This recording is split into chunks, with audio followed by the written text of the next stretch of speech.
You're listening to Life Repurposed with Michelle Rayburn, where you'll find uplifting and practical advice for everyday living, creative inspiration for do-it-yourself projects, and recommendations for books and resources that will encourage you to embrace your life repurposed. I'm your host, Michelle Rayburn. Hey friends, I'm happy to have you with me for another episode of Life Repurposed. Today is a solo episode with just me talking with you for just a little bit. A little shorter than some of those ones that I've had with guests. Sometimes when I'm talking with a friend, it's really hard to turn off that conversation because we get into some really good stuff. So I hope you've enjoyed some of the interviews that I've had recently. I want to ask a question today, and I want to get us thinking a little bit. Do you ever feel spiritually numb, as if you're overloaded on crisis and you're just done with it? Does it feel as though the darkness is too much and self-preservation is your only hope? This week, I talk about how we might be faith sleepwalkers when life stresses us out. Let's flip on the light and wake up to what we might be missing. Before we get into that content, I want to encourage you to go to the show notes for this episode. That will be at michellerayburn.com/82. You'll have a link to the resources that I share, and you'll also find a link there where if you would like to give a little bit of a contribution to the show, if you've been a faithful listener, you can buy me a coffee and you'll find that link there. Let's get into today's topic. Let's begin with a story. Another round of shots rang out, and I shoved my husband back down behind the cashier's counter. In an act of self-sacrifice, I flung my body across his. Bullets whizzed over our heads. Phil attempted to get up. "What are you doing?" I pressed my body harder to hold him down. "You'll be killed if you look over that counter." He flailed his arms and legs, shoving at my body and squirming under me. "What is wrong with you? I'm trying to save you." "Get off of me!" His voice sounded far away, muffled. My vision blurred. I blinked several times and tried to see the dimly lit room. It didn't look like a storefront anymore. In fact, it looked a lot like my bedroom. As the room came into clearer focus, I realized it was indeed my own bedroom. And I was in my own bed, but I wasn't lying on my own side of the bed. Instead, I was lying across Phil's side of the bed. Across Phil, actually. I had flung my pillow over him and my body over the pillow, and under me, he struggled to get out as I fought to, air quotes, save him from the gunfire that was really only in my dreams. Phil wasn't in any danger from a gunman, but I had nearly suffocated him to death with my pillow. My troubles with sleepwalking and talking in my sleep started when I was a child. Maybe some of you can relate if you're somebody who's had some sleepwalking. As an adult, the trouble seems to show up whenever I'm under a lot of stress or when I'm wrestling with a big decision. And so there have been times when I wake up in the middle of the night kind of freaking out. But as I look back over the years, I've had all kinds of episodes of sleepwalking. There was the time I sat on my roommate in college and had a vague recollection of having her tell me in the middle of the night to go back to my bed. That's another story for another day. But it was during finals week or something like that where I was really stressed out. There was the time when my husband was on a fishing trip and I woke up in the morning to find all of the decorations that had been around the canopy of our bed on the floor. So we had this cast iron canopy bed, and I had ivy and gossamer fabric and everything that I had draped around the top. And I would have had to stand on the bed during the night in order to unwind and untwist those decorations from the canopy. And there they were, all piled on the floor in the morning. And again, I had this vague memory of having been out of bed, but I didn't have a clear memory of what had happened. I've been known to grip the bed hollering for how the floor is sinking away. Sometimes I flip on the light because I think there's spiders all over the bed. I yell about the giant spider, which is actually the ceiling fan that's coming down to get me. I might wake up in a panic about children who are in the attic that I forgot to feed. My dreams, my sleepwalking, and my sleep talking all blur together in this state of confusion. And sometimes it's my husband chuckling that wakes me up. But oftentimes I have this an awareness that I'm in a kind of a middle stage of sleep.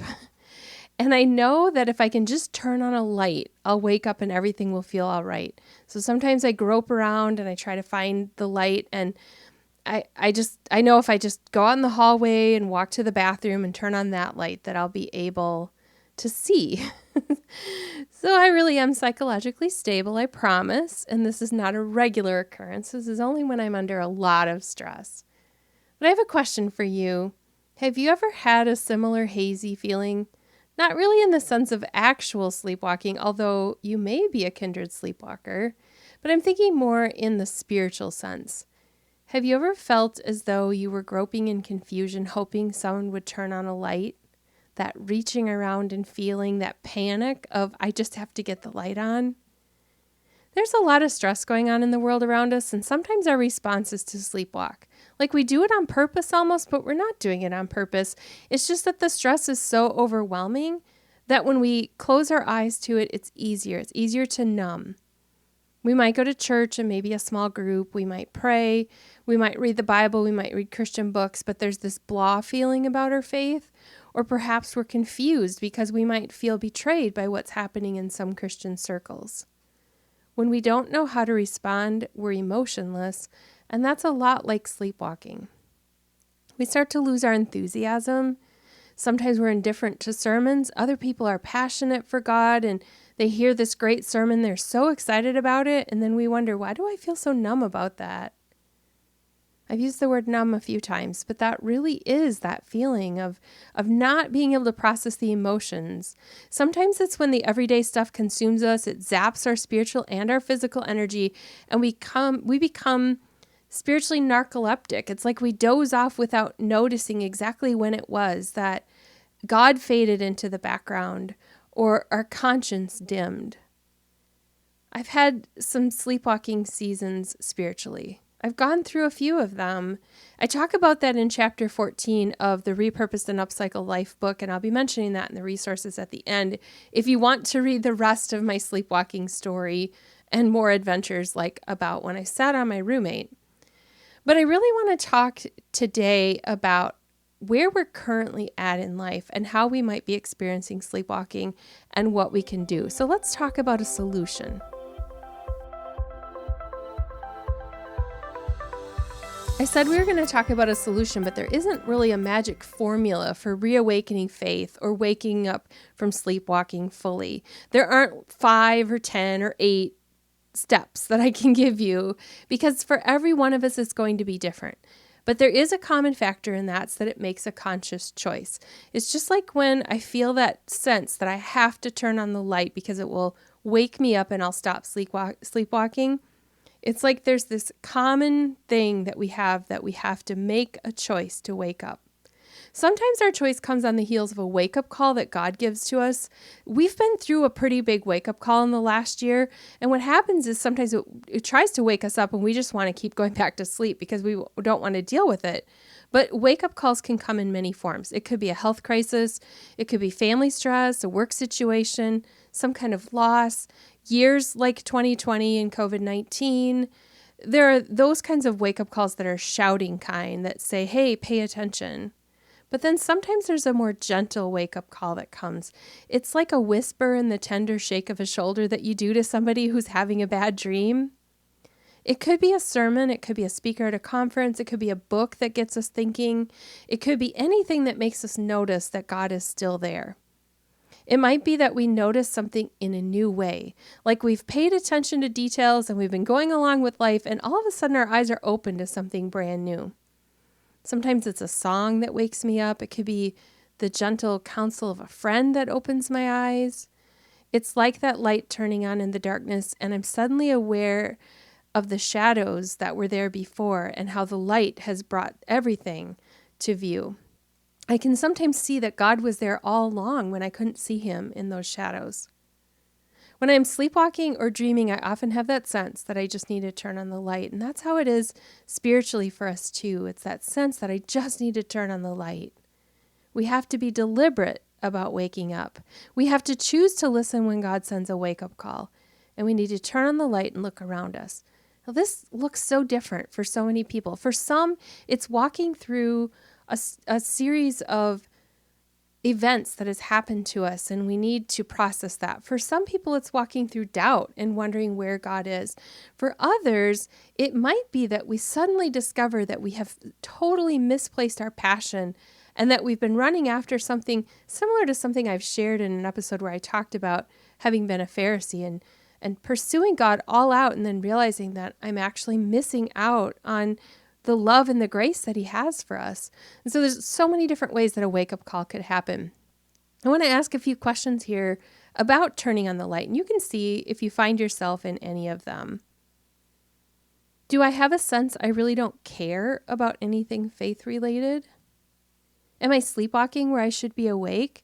For example, when discussion starts about a spiritual leader who made the news for having coerced and even raped women for years, do I defend that leader without noticing the crushed and abused women who are the victims?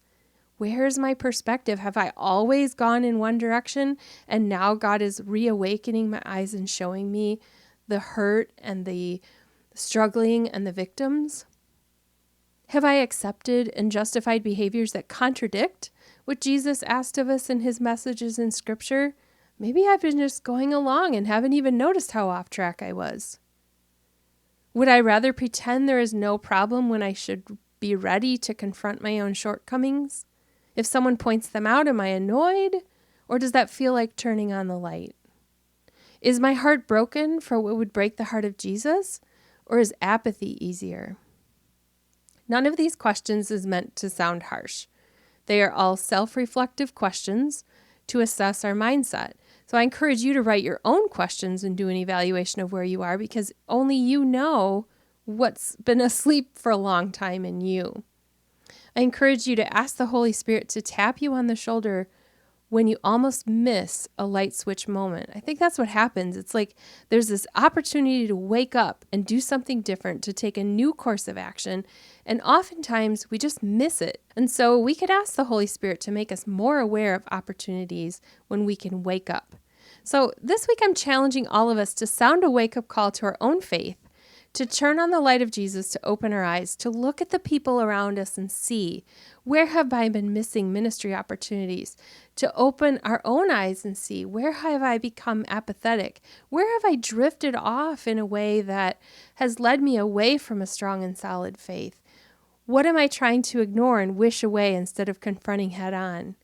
Let's sound that wake-up call and turn on the light. I want to leave you with the resource today. I told you it was going to be a short episode. I've talked about this before, and I just talked about it in the beginning of this episode. I always want to point you back to my book, The Repurposed and Upcycled Life, When God Turns Trash to Treasure.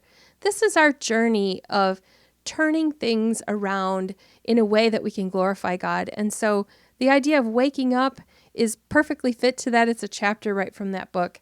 And so I encourage you to look up the book if you haven't already. There's a Bible study that goes with it. It's part memoir, part inspiration and self-help, but it really is there to help you unpack emotional baggage and deal with the past, to confront perfectionism and negative attitudes, to change your perspective on your circumstances, to let go of regret and shame, to build positive, healthy relationships, to dream big and live with purpose, and so much more.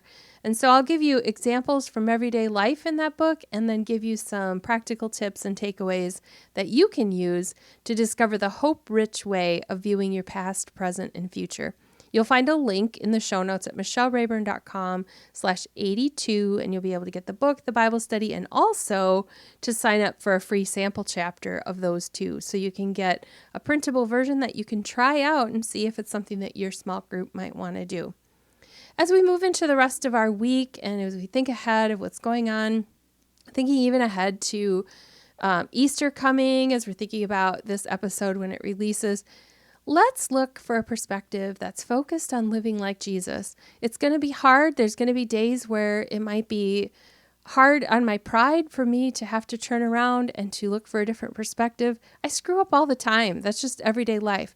But what's so important is that we have a genuine heart and a desire to follow Jesus and to change when we are made aware of what we can change in our lives. This is my encouragement to you, knowing that you can go out there and do that. You can make a difference and you can help other people discover what it means to have a repurposed life. Thank you for joining me, and I hope you'll find me on social media. Join in on the Life Repurposed group on Facebook where you can have some discussion. I'll also be telling you about some other things on there, including some coaching opportunities coming up too. So be sure to go to the Life Repurposed community and join in the discussion. Have a great week. You've been listening to Life Repurposed with Michelle Rayburn. Check out tips, resources, and inspiration at michellerayburn.com. I'd love it if you would subscribe to the podcast on your favorite platform, Apple Podcasts, Google Play, iHeartRadio, or Spotify.